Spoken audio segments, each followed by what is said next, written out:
मैंने अपनी personal life में नोटिस किया है, जब भी आप छुटकारे की प्रेयर करते हैं कि परमेश्वर मुझे इस लेवल से छुटकारा चाहिए, मुझे इस चीज से छुटकारा चाहिए, मुझे फाइनेंशियल ट्रबल से छुटकारा चाहिए, मुझे कर्जे से छुटकारा चाहिए, मुझे इस बीमारी से छुटकारा चाहिए, मुझे अपने फैमिली मेंबर को मसीह में देखना है, इसके जीवन से, शैतान से मुझे छुटकारा चाहिए। जब भी आप प्रेयर्स करते हैं, हमेशा इस बात को आपको दिमाग में रखना है। बाइबल कहती है इजरायली लोग जब प्रार्थना करते थे कि परमेश्वर हमें छुड़ा, जब राजा ने उन्हें दुखी करना शुरू किया तो बाइबल कहती परमेश्वर ने मूसा को अपने वचन देके भेजा। जब भी आप लोग प्रेयर करते हैं, हमेशा याद रखना, हमेशा आपको वचन के रूप में उसका आंसर मिलेगा। और जब वचन के रूप में आपको उसका आंसर मिलेगा और आप उसे फॉलो करेंगे, आपको कॉन्ग्रेचुलेशन फिर मैं बोलना चाहूंगा क्योंकि आप अपना छुटकारा पा लेंगे। That's it. आप बोलेंगे ये इतना आसान है? हाँ, ये इतना ही आसान है। यीशु मसीह ने कहा जा अपनी आंखों को शीलो के कुंड में धो ले। वो कहते मैं तो पता नहीं 50-100 बार वहां गया हूं धोने के लिए, ऐसा अब क्या है कि वहां पर धो लूंगा तो अच्छा हो जाऊंगा। अलीशा ने कहा कि जा और जाकर अपने आप को यर्दन नदी में 7 डुबकियां मार, तेरा कोढ़ खत्म हो जाएगा। उसने कहा पता नहीं रोज कितनी बार मैं नदी में नहाता हूं और इससे भी साफ नदी में नहाता हूं, अब ऐसा क्या हो जाएगा कि मेरा कोढ़ खत्म हो जाएगा। परमेश्वर की बातें जो सिंपल लगती हैं, जो बड़ी साधारण लगती हैं और सुनने में आसान हैं, लेकिन जब आप उन्हें फॉलो करना शुरू करते हैं, एक ग्रेट इंपैक्ट और एक ग्रेट चेंज आप अपनी लाइफ और परिवार और फाइनेंस में देखते हैं। आज यीशु मसीह के पवित्र नाम में, आज की इस मीटिंग के बाद एक बदलाव बड़ा आपकी लाइफ में एंटर करेगा।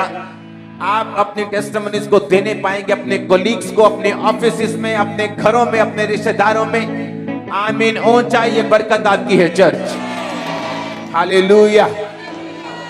अब आपको ये बात समझनी है कि परमेश्वर ने जब जिस वचन की आज मैं बात करूंगा, मैं इसे 4 पार्ट्स में खत्म करूंगा। 4 से 6 भी हो सकते हैं। पहला आज संडे, दूसरा अगले थर्सडे, तीसरा और उससे अगले संडे चौथा, और परमेश्वर ने चाहा तो उसके बाद एक संडे और एक थर्सडे और। तो ये वचन आपको बड़े ध्यान से समझना और सुनना और ध्यान से फॉलो करना है। आमीन। आमीन। परमेश्वर किस तरह से चर्च में काम करता है, किस तरह से वो एक विश्वासी की लाइफ में काम करता है। बाइबल कहती है, पौलुस ने कहा अपने अपने उद्धार के विषय में काम करते जाओ। इसका मतलब क्या? उद्धार तो यीशु मसीह ने कर दिया। आपने यीशु मसीह को अपना उद्धारकर्ता ग्रहण कर लिया कि नहीं किया? किया है ना, इसलिए आप प्रभु भोज ले रहे हो। लेकिन बाइबल कहती है कि अपने उद्धार के विषय में काम करते जाओ। अगर एक बार मेरा उद्धार हो गया, मैंने जीसस क्राइस्ट को अपना उद्धारकर्ता ग्रहण कर लिया, स्वर्ग का अधिकारी बन गया, मैं स्वर्ग जा रहा हूं, आप स्वर्ग जा रहे हैं, जब यीशु मसीह लेने के लिए आएंगे हमें जीवित लेके जाएंगे। अगर हम ये बात पे विश्वास करते हैं तो बाइबल क्यों कहती है कि अपने अपने उद्धार के विषय में अब तुमको काम करना है? इसका मतलब कोई ऐसा काम है जो विश्वासी को परमेश्वर, एक विश्वासी को, एक पास्टर को एज ए बिलीवर वो आपको सौंपता है, जो आपको करना है, ताकि वो योजना, वो डेस्टिनी जिसके लिए आप बुलाए गए हैं, उद्धार पा लिया, ये तो शुरुआत है। आपने परमेश्वर को ग्रहण किया, ये तो शुरुआत है। परमेश्वर ने आपको अपने पास बुलाया है किसी बड़े काम के लिए, लेकिन वो काम आप हासिल नहीं कर सकते, वो बुलाहट आप हासिल नहीं कर सकते जब तक आप अपने उद्धार के विषय में काम नहीं करेंगे। अब काम आपको कैसे करना है, ये 6 हफ्तों में, 7 हफ्तों में इसी विषय में हम बात करेंगे कि आपको अपने उद्धार के विषय में काम कैसे करना है और क्या करना है। एक चेले 3, पतरस, याकूब और यूहन्ना, दूसरे चेलों से ज्यादा आशीषित, ज्यादा अनॉइंटेड, ज्यादा असरदार, ज्यादा रिजल्ट पौलुस के पास जो कलीसियाएं थी, बाइबल कहती है किसी ने भी इतनी कलीसियाएं स्थापित नहीं की थी, इतना सुसमाचार नहीं सुनाया था जो पौलुस ने सुनाया था। कारण ये नहीं था कि पौलुस परमेश्वर से कुछ स्पेशल ग्रेस लेके आया था। बाइबल कहती है आप जब विश्वासी बनते हैं, मैं जब विश्वासी बना, हर एक विश्वासी को मेजर ऑफ फेथ, एक विश्वास का मापदंड, एक विश्वास का माप, यानी कि हम सब के लिए जब हम मसीह में आए तो एक एक कटोरा हमें विश्वास का दिया जाता है। किसी को कम नहीं दिया जाता, किसी को ज्यादा नहीं दिया जाता। पर बाइबल कहती है परमेश्वर का राज्य एक बीज के समान है, राई के दाने के समान है। जब वो जमीन में लगा दिया जाएगा तो बढ़कर, लिखा 12 फुट से भी बड़े पेड़ की परमेश्वर ने एग्जाम्पल दी कि वो इतना बड़ा हो जाएगा कि आकाश के पक्षी भी उसमें बसेरा करेंगे। इसका मतलब यह है कि परमेश्वर जब आप विश्वासी बनते हैं, हम सबको एक तरह का विश्वास देता है, सबको एक तरह का माप देता है। अब हमें क्या करना है, हमें सब तरफ सबको राई का एक एक दाना मिलता है। कोई तो उस दाने को छुपा लेता है, कोई तो खराब कर देता है, कोई तो उसे बोता नहीं, लेकिन कोई उसे बोता भी है, उसे सींचता भी है, उसकी रक्षा भी करता है, प्रार्थना भी करता है और उसको फलवंत होता हुआ देखता भी है। आज इस वचन को सुनने के बाद आप अपनी जिंदगी को फलवंत होते हुए और बढ़ते हुए और आगे जाता हुआ देखेंगे। आमीन। मेरे को खंबरे के बाहर जाना चाहिए, आमीन, इतना ऊंचा होना चाहिए। हालेलुया। अब मैं आपका बेस इसलिए बना रहा हूं इस वचन से पहले, ताकि आपको मालूम हो कि आपका एक रोल है। जब तक आप उस रोल को अदा नहीं करते, आप नेक्स्ट लेवल पे नहीं जाते।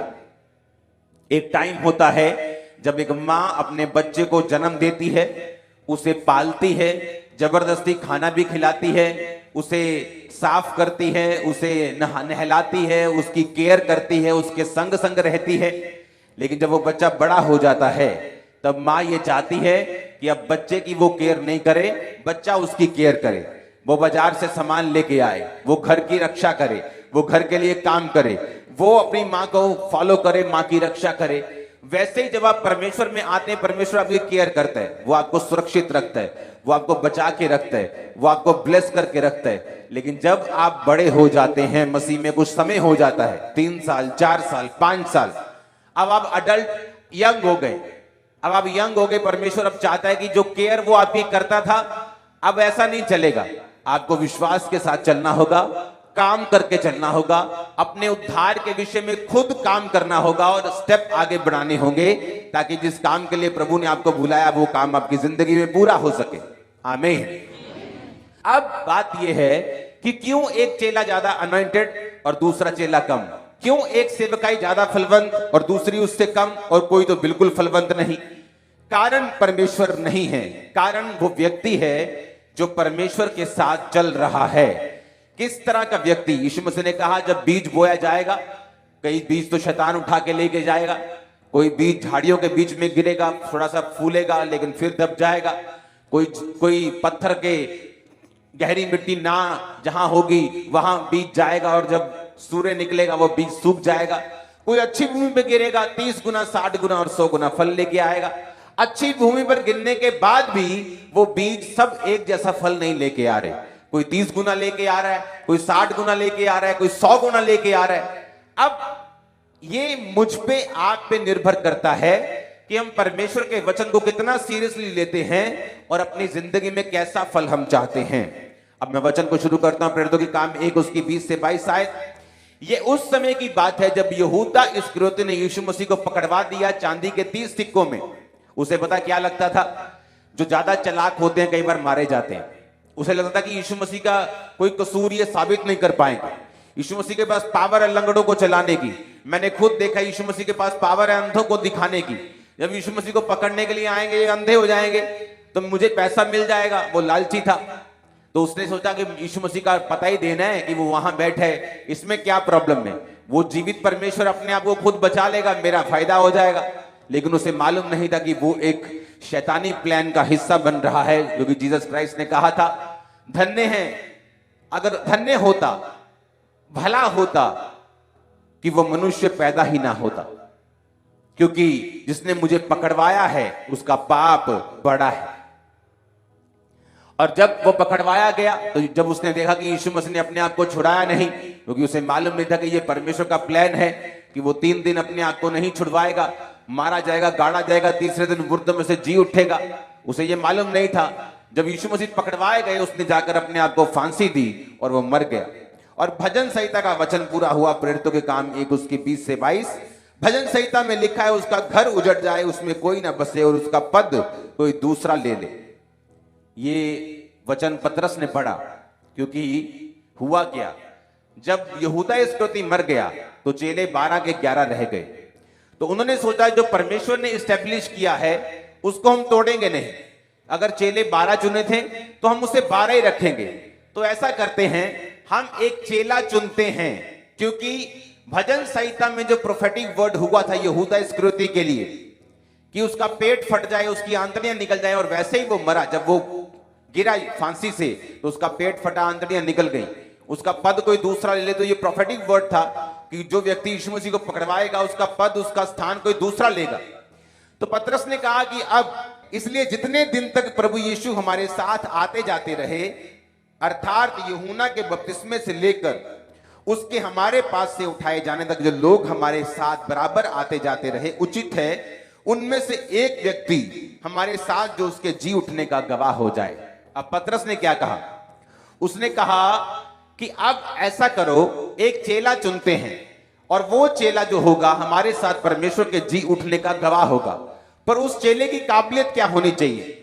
उसने कहा जितने दिन तक प्रभु यीशु मसीह हमारे साथ रहे, यूहन्ना के बपतिस्मे से लेकर उठाए जाने तक, यानी जीवित उठाए जाने तक, जो लोग बराबर हमारे साथ रहे। उसने ये नहीं कहा कि तुम में से जो सबसे ज्यादा जो स्पिरिचुअल है, जो आंखें बंद करके प्रार्थना करता है, जिसने 120 रोजे रखे हुए, उसने कहा जितने लोग जब जीसस क्राइस्ट का बैप्टिज्म हुआ तब से लेके जब जीसस क्राइस्ट पहाड़ में से उठाए गए, वो 500 लोग तो वहां थे, तब तक जो लोग हमारे साथ बराबर रहे हैं, थिक एंड थिन में, सताव में, विरोध में, दुखों में, सुखों में, बीमारी में, चंगाई में, बरकत में, घटी में, जो लोग हमारे साथ रहे हैं। जब जीसस क्राइस्ट ने कहा था कि मेरा बदन खाओगे, मेरा लहू पियोगे तो जीवित रहोगे, बहुत से चेले वापिस चले गए। कहते इसे कौन सुन सकता है? यानी वो चेले उसमें नहीं थे जो वापिस चले गए। उसने कहा जो जीसस क्राइस्ट ने जो कहा लोगों ने बिना ठोकर के माना, उसमें से एक चेला मुझे चाहिए जो इसकी जगह ले सके, यहूदा इस्करियोती की। अब बाइबल कहती है वो लोग सामने आए जो लोग शुरू से लेके एंड तक उनके साथ रहे थे। तो बाइबल कहती है एक चेला उनमें से चुन लिया गया, मत्तिया को चुन लिया गया और बाकियों को छोड़ दिया गया। अब एक वचन लूका 6 उसकी 12 और 13 में पढ़ूंगा। उन दिनों में जीसस क्राइस्ट यीशु मसीह पहाड़ पर प्रार्थना करने के लिए गए और परमेश्वर से प्रार्थना करने में सारी रात बिताई। जब दिन हुआ तो उसने अपने चेलों को बुलाकर उनमें से 12 चुन लिए और उनको प्रेरित कहा। मैं आपको बताना चाहता हूं परमेश्वर कैसे काम करता है। जब जीसस क्राइस्ट रात को प्रार्थना करने के लिए पहाड़ पे गए और फुल नाइट प्रेयर की, जब फुल नाइट में वापिस आए तो चेले सब मिले। वो 12 चेले नहीं थे, बहुत से चेले थे, बहुत सी भीड़ थी परमेश्वर की जो साथ रहती थी। बाइबल कहती है परमेश्वर ने अपने चेलों को बुलाकर उनमें से 12 चुने। कौन से चेले? जो हर टाइम परमेश्वर के साथ रहते थे। वो सारे परमेश्वर ने नहीं चुने, उनमें से भी 12 जो थे वो परमेश्वर ने चुने। वो 12 जब परमेश्वर ने चुने तो बाइबल कहती है उन 12 को परमेश्वर ने अधिकार दिया कि वो दुष्ट आत्माओं को निकाले, वो बीमारियों को दूर करे। जहां जहां जीसस क्राइस्ट खुद जाने को थे वहां उनको परमेश्वर भेजते थे और वो जाकर दो जाकर परमेश्वर के नाम का प्रचार करते थे, लोगों को चंगा करते थे और लोगों को सुसमाचार सुनाते थे। अब मैं आपको एक बात बताना चाहता हूं। एक क्रिश्चियन व्यक्ति अगर अपनी लाइफ में डिलीवरेंस को चाहता है, अगर वो चाहता है मेरा छुटकारा हो, मेरी अगर मिनिस्ट्री है तो वो एक नेक्स्ट लेवल पे जाए। आप जानते पास्टर्स लोग दुखी क्यों रहते हैं? उनका कारण है जब आपकी चर्च ग्रोथ करना बंद कर देती है, जब एक पानी बहना बंद हो जाता है, वो स्मेल करने लगता है, वो बदबू देने लगता है। कभी पानी देखो खुला छोड़ दो, बिल्कुल साफ पानी बोतल में से निकालो, हाँ फ्रांस का पानी निकालो 500 रुपए लीटर, उंडेल दो 10 लीटर, थोड़ी देर बाद देखो क्या होता है, मच्छर बैठना शुरू हो जाएगा, बदबू आनी शुरू हो जाएगी, पानी गंदा होना शुरू हो जाएगा। आपने कुछ गंदगी नहीं डाली, साफ बर्तन में डाला है, लेकिन फिर भी वो गंदा हो गया क्योंकि उसने बहना बंद कर दिया। नदी का पानी जिसमें मिट्टी भी गिरती है, जिसमें पत्थर भी हैं, मछलियां भी हैं। आप देखोगे कई नदियों का पानी इतना साफ है कि आप वो आर पार देख सकते हैं, उसे पी सकते हैं, आपको कोई प्रॉब्लम नहीं होगी, बल्कि आपकी हेल्थ अच्छी होगी। पास्टर्स दुखी रहते क्यों? क्योंकि उन्होंने ग्रोथ करना बंद कर दिया, उन्होंने ग्रो करना बंद कर दिया। अब वही लोग है 50, वही 100, वही 200। अब किसी की लाइफ में टेस्टिमनी 5 साल में बननी है, वो हर महीने हर हफ्ते पास्टर को आके तंग कर रहा है, मेरे लिए प्रेयर करो, और पास्टर को करनी पड़ रही होगी, वो 200 लोगों में ही है, तो इसीलिए उसका फेथ और उसकी लाइफ जो है वो इफेक्टेड रहती है और वो परमेश्वर में बढ़ नहीं पाता।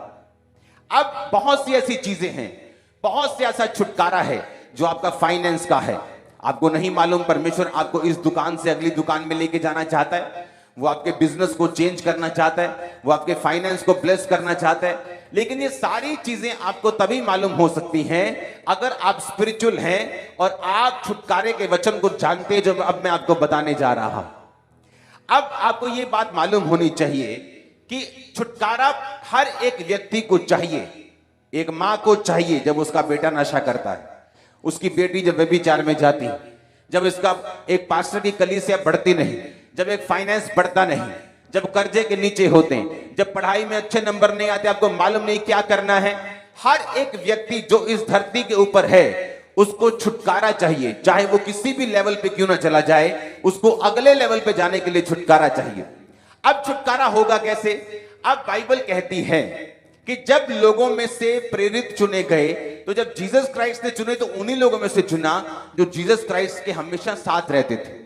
जब उनमें से एक मारा गया और जब वो 12 पूरे किए गए, तो उसी लोगों में से चुना गया जो हर वक्त चेलों के और जीसस क्राइस्ट के बैप्टिज्म से लेके जी उठाए जाने तक, यानी 3.5 साल तक वो परमेश्वर के और चेलों के साथ रहे थे। हालेलुया। अब आपको बात समझ आनी चाहिए। बहुत से ऐसे लोग हैं जिनको ये मालूम नहीं कि मुझे अभिषेक में कैसे बढ़ना है। मैं एक पास्टर को जानता हूं, उसे मालूम था कि उसकी लाइफ में परमेश्वर का मसा है, लेकिन जिस लेवल पे वो जाना चाहता था उस लेवल पे वो कभी पहुंचता नहीं था। उसने अपनी मुझे स्टोरी सुनाई। उसने कहा कि जब मैं एक नेक्स्ट लेवल पे जाना चाहता था तो मैं एक अपने मेंटर से मुलाकात करना चाहता था, लेकिन वो मुलाकात मेरी होती नहीं थी। वो एक्सट्रीमली बिजी पर्सन था, वो कभी भी जल्दी लोगों से मिल नहीं पाता था, उसकी सेवकाई बड़ी थी। उसने परमेश्वर के सामने प्रेयर की कि परमेश्वर मेरे रास्तों को खोल। अगर हम पहला शमूएल 9 उसकी 1 से 8 आयत को पढ़ेंगे तो उस जगह एक सीक्रेट लिखा है। बिन्यामीन के गोत्र में कीश नामक एक पुरुष था जो अपी के पुत्र बकोरत का पड़पोता, सरोर का पोता बीएल का पुत्र था। वह बिन्यामीनी पुरुष का पुत्र बड़ा शक्तिशाली सूरमा था। उसके शाऊल नामक एक जवान पुरुष था। अब बाइबल कहती है जिस व्यक्ति की ये बाइबल बात कर रही है उसकी गदियां खो गई। पुराने टाइम में जो ट्रांसपोर्ट होती थी वो गधे होते थे, यानी उसका बाइक गुम गया। आज की भाषा में बोलो तो उसका बाइक जब गुम गया, उसने अपने बेटे शाऊल को बोला, बेटा बाइक गुम गया, गदियां गुम गई, जा ढूंढ। और बाइबल कहती शाऊल अपने एक नौकर को लेके गदिया ढूंढने के लिए गया। जब गदिया नहीं मिली तो उसने कहा चल वापिस चलते, बाप हमारी चिंता करने लगेगा गदियां छोड़ के। तो उसने कहा नहीं, यहां एक दर्शी रहता है, एक खुदा का दास रहता है, हम उसके पास जाकर पूछेंगे कि वो गदियां कहां पे, और वो हमको बता देगा। उसने कहा ठीक है, हम वहां पे चलते हैं। और देखो वो आत्मिक इंसान थे। 6 आयत में लिखा, सुन इस नगर में परमेश्वर का एक जन है जिसका बड़ा आदर मान होता है, जो कुछ वह कहता है वह बिना पूरा हुए नहीं रहता। अब हम उधर चले, संभव है कि वह हमको हमारा मार्ग बताए कि हम किधर जाएं। शाऊल ने अपने सेवक से कहा, सुन, यदि हम उस पुरुष के पास चले तो उसके लिए क्या ले चले? हमारी थैलियों की रोटी चुक गई, भेंट के योग्य कोई वस्तु नहीं जो हम परमेश्वर के जन को दें, हमारे पास क्या है? सेवक ने फिर शाऊल से कहा, मेरे पास 1 शकेल चांदी की चौथाई है, वही हम परमेश्वर के जन को देंगे और वह हमको बताए कि हम किधर जाएं। जिस परमेश्वर के जन की वो बात कर रहे हैं, शमूएल की, उसका एक रिकॉर्ड था। पब्लिक के बीच में वो खड़ा होकर बोलता था कि क्या तुमने कभी, मैंने तुमसे कोई गधा लिया हो, तुम्हारे पैसे मारे हो? बोलते थे कि नहीं। उसका रिकॉर्ड इतना साफ था, परमेश्वर के सामने वो इतना क्लीन था। लेकिन इन लोगों को यह मालूम था कि जब परमेश्वर के सामने हम जाएंगे तो ये बदतमीजी होगी हम खाली हाथ जाएं। जब वो पास्टर मुझे स्टोरी सुना, उसने कहा कि मैंने अपना एक सीड तैयार किया $50,000 का, और मैंने वो सीड को परमेश्वर को बताया कि परमेश्वर मुझे ये बोना है और मुझे अपने मेंटर से मिलना है। कोई भी मेंटर जो आत्मिक है, जो स्पिरिचुअल है और रियल परमेश्वर में बड़ा हुआ है, उसे पैसे से कोई प्यार नहीं। लेकिन जो पैसा है वो ये शो करता है कि वो व्यक्ति सीरियस है जो आपकी मेंटरशिप के नीचे आना चाहता है। अब हुआ क्या, जब वो उस व्यक्ति से मिला, उसका सीड उसने लिया, उससे बात की, उसकी जिंदगी के बारे में, वो सारा सिस्टम बदलना शुरू हुआ, चेंज होना शुरू हुआ, ग्रोथ होनी शुरू हुई। आज वो कहीं का कहीं पहुंच गया। वो सब टीवी पे आते हैं, मैं उनका नाम नहीं लेना चाहता, लेकिन ये पॉसिबल कैसे है? कोई भी जेन्युइन मैन ऑफ गॉड पैसे से प्यार नहीं करता। अगर आप बाइबल में देखें, यहोवा पिता ने कहा तुम अगर कोई गलती करो तो पाप बलि लेके आना। पाप बलि क्या थी? भेड़, बकरी। उसने ये नहीं कहा जब गलती करो तो मुंह से माफी मांग लेना। अगर कोई दोष करना तो दोष बलि लेके आना। मुझसे मिलना है, भेंट लेके आना, होम बलि लेके आना। हर टाइम परमेश्वर कहता था कि जब भी तुमने कुछ करना है, शब्दों से नहीं, वो कर्मों से होना चाहिए। अगर मैं आपको ये वचन नहीं दूंगा, मैं जानता हूं बहुत से पास्टर्स और लोगों का छुटकारा नहीं होगा। और मत सोचो मुझे आपका पैसा चाहिए। आप आज जो ऑफरिंग डाल रहे हैं उसे हम देखते भी नहीं, मैं भी नहीं, मेरी वाइफ भी नहीं, मेरा परिवार भी नहीं। सीधा बैंक जाती, बैंक से खर्चे होते, पक्की ऑफरिंग पूरे बैंक जाती, 100% चेक से खर्चे होते हैं। ये चर्च का असूल है, ताकि चर्च में आने वाले टाइम में भी मैं यहां हूं, मैं अमेरिका में हूं, कभी कोई गड़बड़ ना हो। लेकिन अगर मैं आपको वचन नहीं दूंगा, आपको यह मालूम नहीं होगा कि किस तरह से परमेश्वर में बढ़ा जा सकता है। हालेलुया। कोई लोग मैंने देखा, फॉरेन में कुछ लोग इतने समझदार होते हैं, जब वो एक मिनिस्ट्री के ऊपर ग्रेस देखते हैं, हमेशा उस मेंटर के पास वो बोने के लिए जाते हैं ताकि वो सेम ग्रेस उनकी लाइफ के ऊपर फॉलो करे। मैं ऐसे लोगों को जानता हूं जो जस्ट एक बिजनेसमैन थे, लेकिन जब अपने मेंटर के पास गए, और मैं इतनी बड़ी चर्च, आप इमेजिन करो जितनी हमारी चर्च है इससे आधी लगा लो, तब भी बहुत बड़ी, लाखों में चर्च, फिर भी वो आदमी अपने मेंटर के पास एक प्लेन या 2 प्लेन बदल के 2 महीने में 3 बार, कई बार महीने में 2 बार भी जाता था।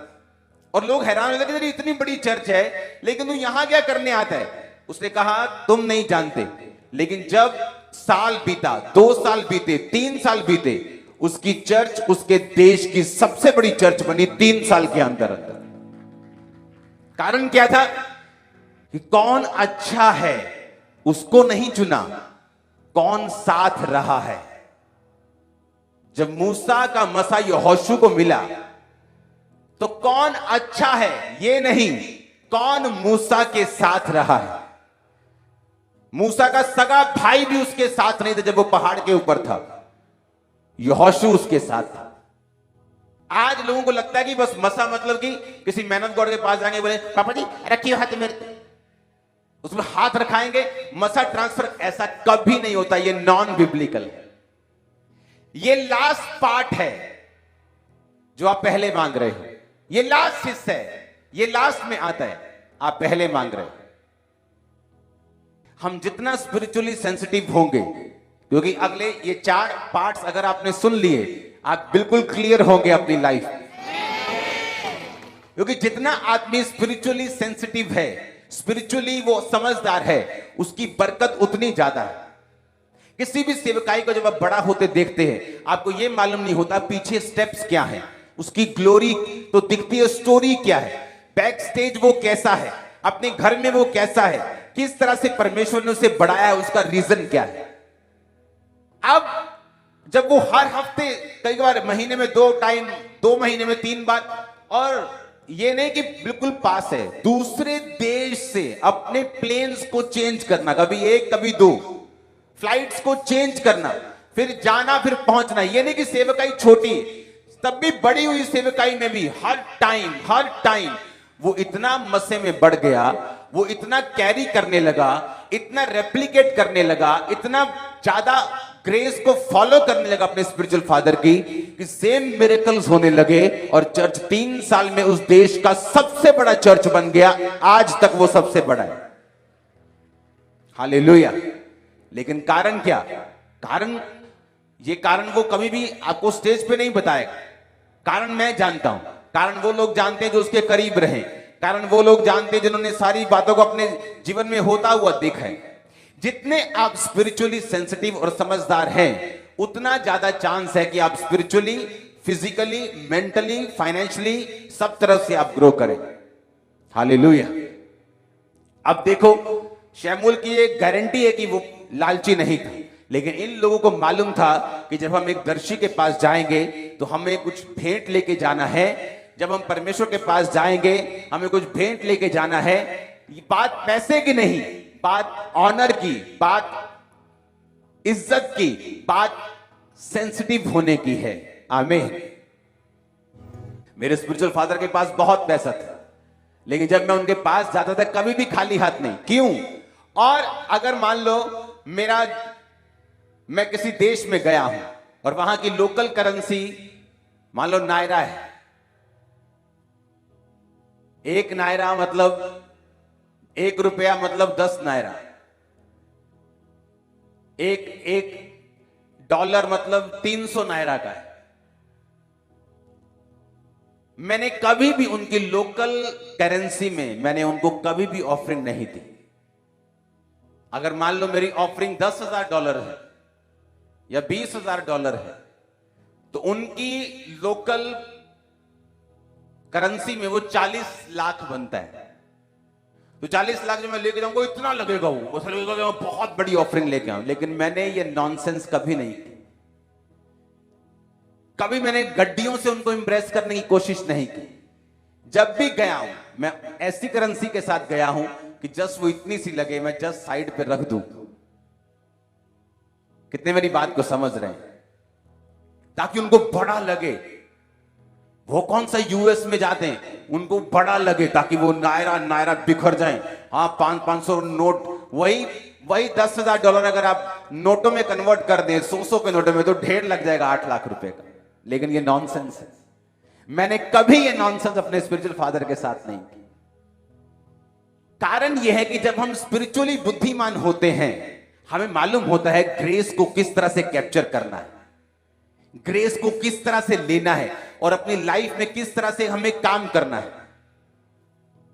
हालेलुया। अब यहां पर वो चेले चुने गए जो साथ थे।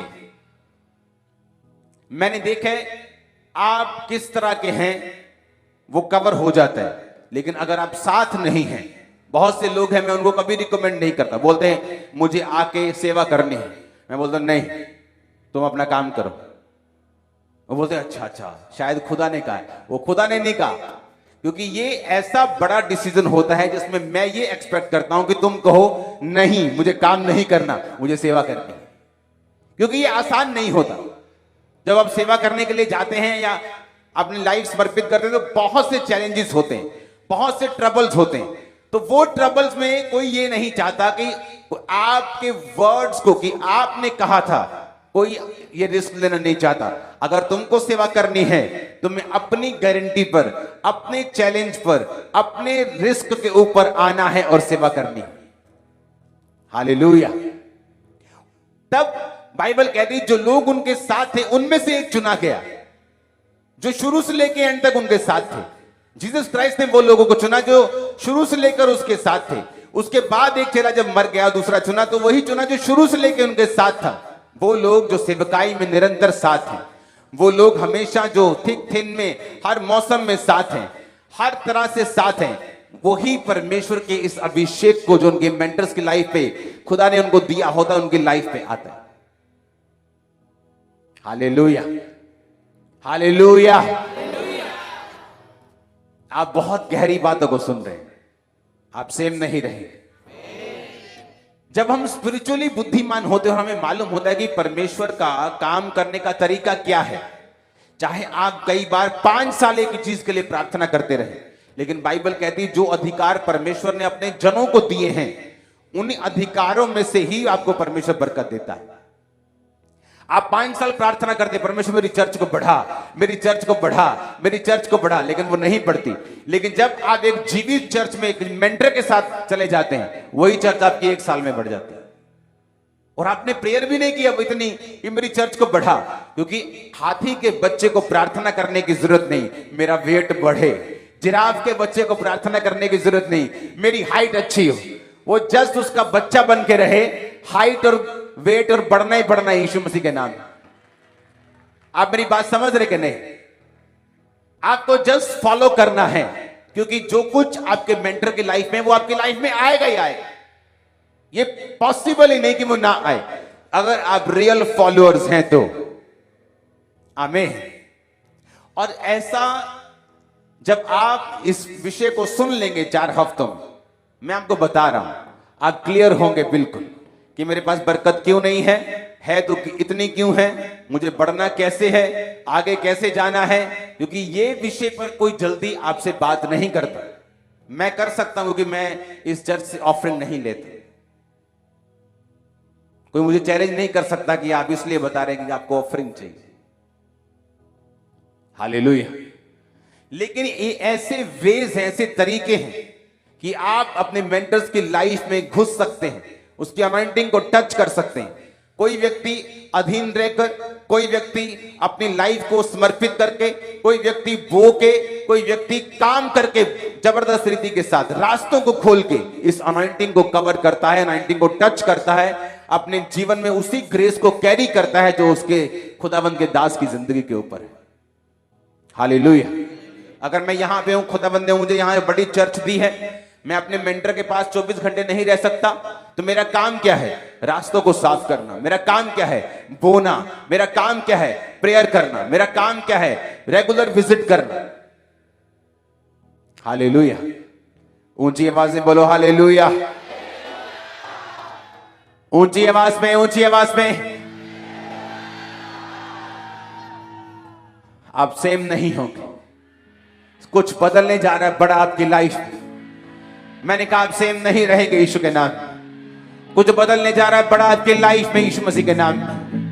आमीन। मेरे कौन सच्चे? मैंने कहा आप सेम नहीं रहेंगे, कुछ बड़ा होने जा रहा है आपकी लाइफ में यीशु मसीह के नाम। Hallelujah, hallelujah. इसीलिए आप कुछ क्रिश्चियन लोगों की लाइफ देखते हैं, चर्च में जाने के बावजूद भी उनकी लाइफ उस तरह की ग्रोथ नहीं करती जिस तरह की ग्रोथ होनी चाहिए, क्योंकि ये आपके हाथ में, ये परमेश्वर के हाथ में नहीं, ये आपके हाथ में। लोगों को मालूम नहीं पास्टर्स की और मेंटर्स की वैल्यू उनकी लाइफ में क्या है, क्योंकि उनको लगता है कि पास्टर का मतलब जो वचन सुनाता है। नो, ये उसका मतलब नहीं। वो कहीं अधिक वैल्यू रखते हैं। इसलिए पौलुस ने पता क्या कहा? कहता है जो कोई वचन सिखाता है और जो कोई वचन सीखता है, वो हर एक अच्छी वस्तु में सिखाने वाले को भागी करे। इतना सख्त है वचन। हर एक अच्छी वस्तु में वो भागी करे सिखाने वाले को। लेकिन ये कोई प्रचार नहीं करता इस चीज का, ताकि कलीसिया उसे दूसरी साइड ना ले जाए। क्योंकि परमेश्वर ने जो पावर्स, जो अधिकार, जो फायर दी है एक रियल मैन ऑफ गॉड को, जो मेंटरशिप में भी है, आप नहीं जानते आपकी लाइफ में क्या हो सकता है, किस ग्रेस को आप कैरी कर सकते हैं और कहां जा सकते हैं। आमीन। आप सेम नहीं है यीशु मसीह के नाम में। आज से मैंने कहा आमीन। चाहिए बरकत आपकी है चर्च। हालेलुया। प्रेरितों के काम में 1 उसकी 20 से 22, लूका 6 उसकी 12 और 13, पहला शमूएल 9 उसकी 1 से 8। आप घर जाएंगे, इसे पढ़ेंगे, मनन करेंगे, ध्यान देंगे, खुदावंद से बात करेंगे, आप देखेंगे परमेश्वर किस तरह से आपकी अगुवाई करता है। Hallelujah, hallelujah.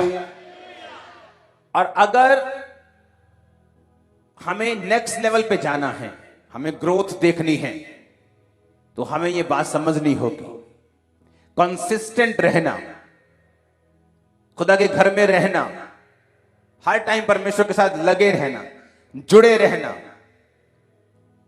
जीवित चर्च का हिस्सा बनना, ये इंपॉर्टेंट है। किसी भी चर्च का हिस्सा बनना नहीं, एक जीवित चर्च जहां टेस्टिमनीज होती हो, प्रेयर्स होती हो, वचन होता हो,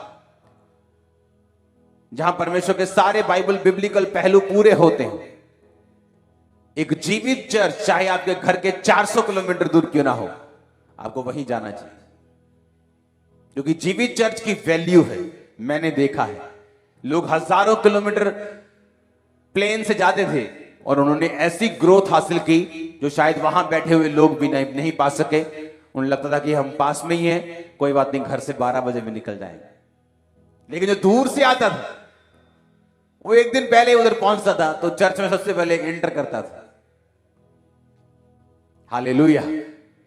आपको ये बात समझनी, सुननी, मनन करनी, लागू करनी, एक जीवित चर्च में, एक अलाइव चर्च में हिस्सा बनना, काम करना, सिर्फ चर्च अटेंड करना नहीं, हर काम में हिस्सा डालना आपकी ग्रोथ का कारण होगा। आमीन। ऊंचा ये बरकत आपकी है।